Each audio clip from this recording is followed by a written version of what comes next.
So what do you think, Brad? Well, I think for me, what's going to be super important with iiRcade, for me, what's going to be super important is this here, Space Invaders. They got to get Space Invaders right. And it's a AAA title. It has a lot of nostalgia. I want to talk about backdrop emulation and how important it is on these classic arcade games. Here's what I got to show.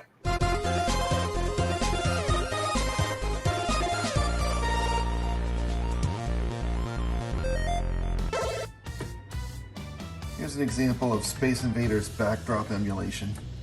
This is going to be important to have the correct look for actual arcade Space Invaders.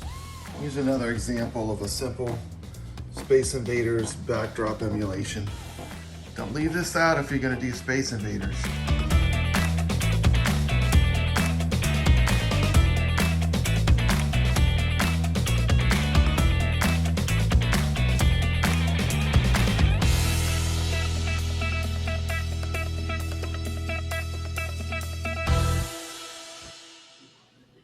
And this is how it works in an arcade game.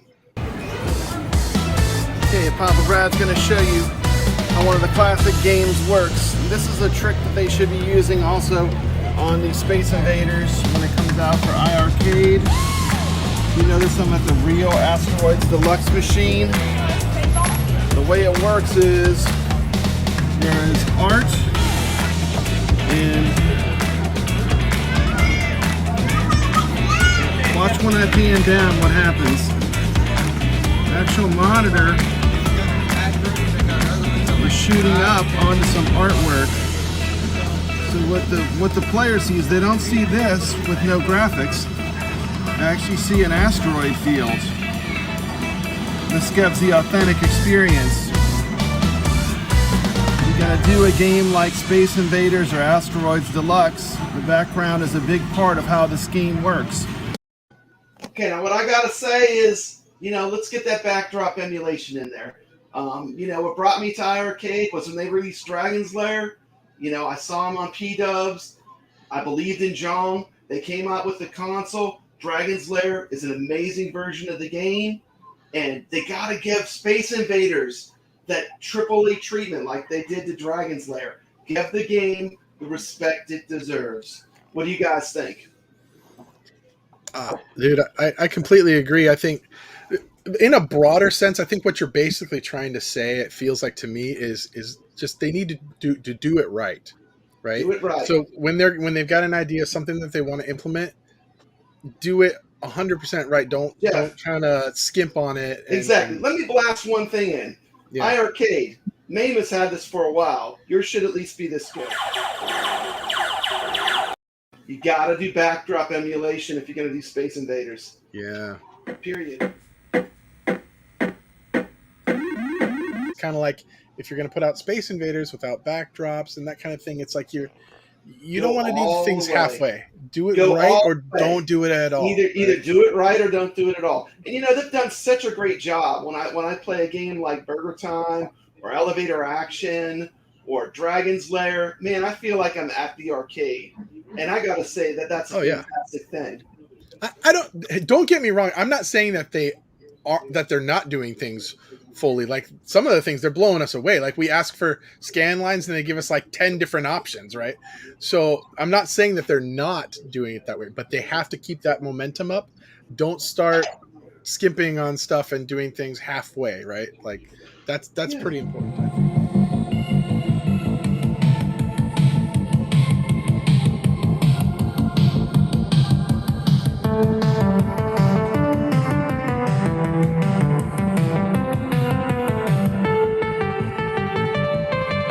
That quality. If you're going to bring it to the iiRcade, keep the quality and optimize those games. I would rather wait and have a perfectly optimized game than get a game that's rushed out. How do you guys feel? I agree. And they've proven that they're doing a good job with what they're putting out. In general, they're doing a really good job.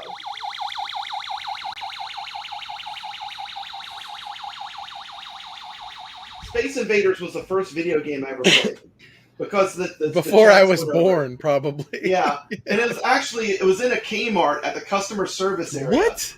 And back in the 70s, your parents Explain this. they didn't Yeah. really watch you.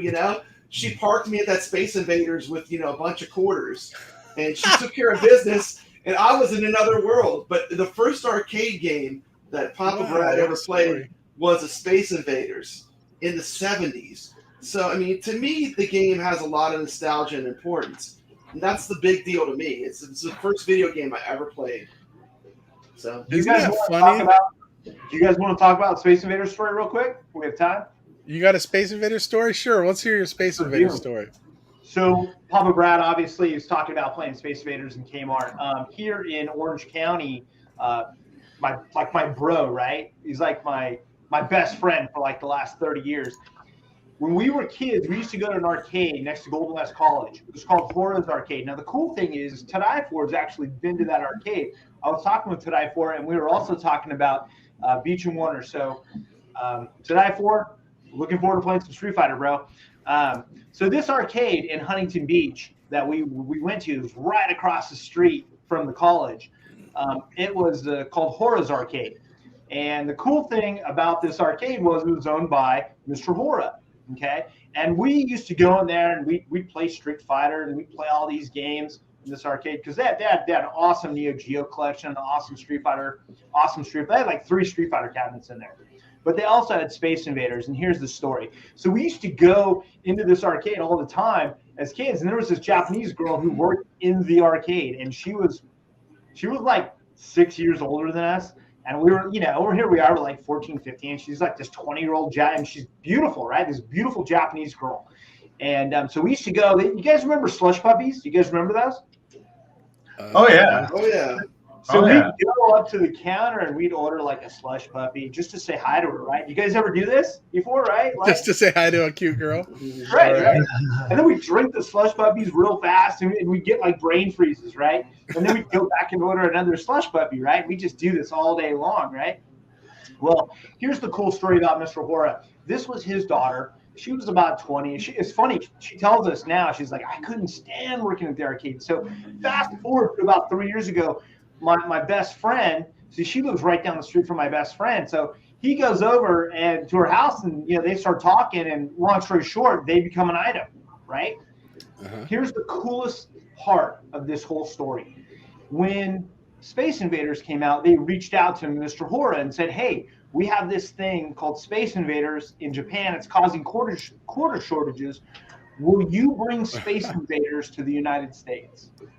And Mr. Hora said, absolutely. And so the arcade that I grew up next to was the birthplace of Space Invaders. So there's my story on Space Invaders. No That's way. a pretty cool story.